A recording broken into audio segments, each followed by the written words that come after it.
India New Zealand के तीसरे test मुकाबले में भारत को न्यूजीलैंड ने 25 रनों से हरा दिया है। जी हां, एक तरफ तो दूसरा दिन का खेल खत्म होने तक ऐसा लग रहा था कि भारत ये मुकाबला आसानी से जीत लेगा, क्योंकि पहली इनिंग में न्यूजीलैंड ने 235 रनों का स्कोर बनाया था और भारत ने पहली इनिंग में 263 रन बनाए थे और 28 रनों की लीड हासिल की थी। इसके जवाब में दूसरी इनिंग में न्यूजीलैंड ने सिर्फ 174 रनों का स्कोर ही बनाया और भारत के सामने 147 रनों का लक्ष्य था और भारत के पास इसे चेस करने के लिए लगभग 3 दिन का वक्त था।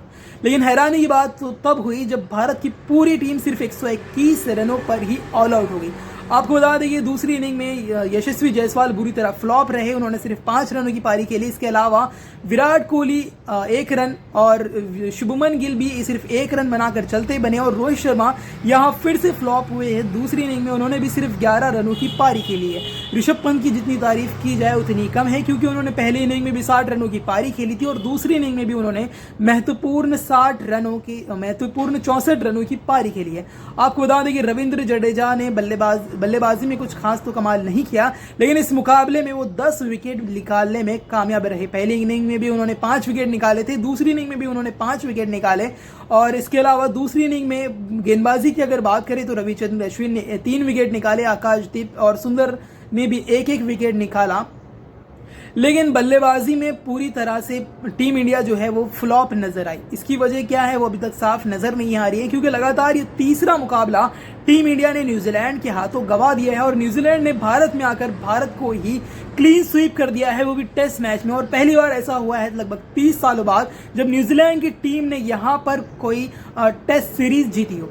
ये तो बहुत ही शर्मनाक है। और इसके अलावा जो सवाल उठ रहे हैं, सवालों के दायरे में जो है वो गौतम गंभीर भी आ रहे हैं, क्योंकि उन पर कोई ध्यान नहीं दे रहा है। जब भारत ने T20 में बहुत बड़ा लक्ष्य बनाया था, हमने वर्ल्ड रिकॉर्ड बना लिया था, बांग्लादेश के खिलाफ 297 रनों का स्कोर बनाया। वहीं दूसरी तरफ हम देखें टेस्ट की अगर बात करें तो टेस्ट को क्रिकेट की जान कहा जाता है और वहां पर ही हमारे जो प्लेयर्स हैं वो चॉकलेट क्रीम प्लेयर नजर आ रहे हैं। ऐसा क्यों हो रहा है कि सिर्फ 121 रनों पर ही हमारी पूरी टीम इंडिया जो है वो बल्लेबाजी में पूरी तरह से फ्लॉप नजर आ रही है। सरफराज खान पहली इनिंग में भी उन्होंने रन नहीं बनाए, दूसरी इनिंग में भी उन्होंने रन नहीं बनाए। इससे पहले अगर दूसरे टेस्ट मुकाबले की बात करें तो बुरी तरह से वो फ्लॉप साबित हुए। हालांकि पहले टेस्ट मुकाबले में उन्होंने अच्छे खासे रन बनाए थे, लेकिन दूसरे और तीसरे टेस्ट मुकाबले में वो जिस तरह से फ्लॉप हुए हैं उसके बाद वो सवालों के दायरे में आ रहे हैं। इसके अलावा अगर बात करें जायसवाल की, तो जायसवाल ने पूरे तीनों भी टेस्ट मुकाबलों में कोई ऐसी पारी नहीं खेली है जिस पर उन्हें टेस्ट के लिए जाना जाता है। क्योंकि जब इस साल की शुरुआत हुई थी 2024 में,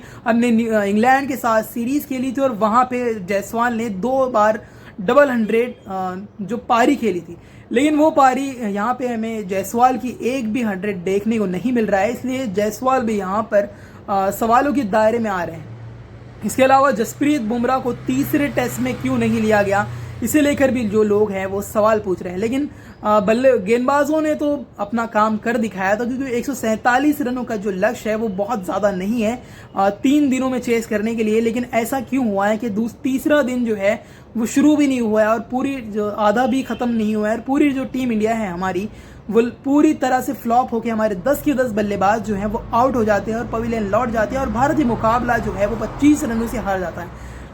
दूसरे दिन का खेल खत्म होने तक तो ऐसा लग रहा था, काफ़ी उम्मीदें जाग गई थी भारत की कि भारत इसका जो है वो मुंह तोड़ जवाब देगा, क्योंकि जिस तरह से भारत ने टेस्ट सीरीज गंवाई थी उसके बाद लग रहा था कि तीसरा टेस्ट मुकाबला भारत आसानी से जीत लेगा, लेकिन ऐसा होता नजर तो नहीं आया।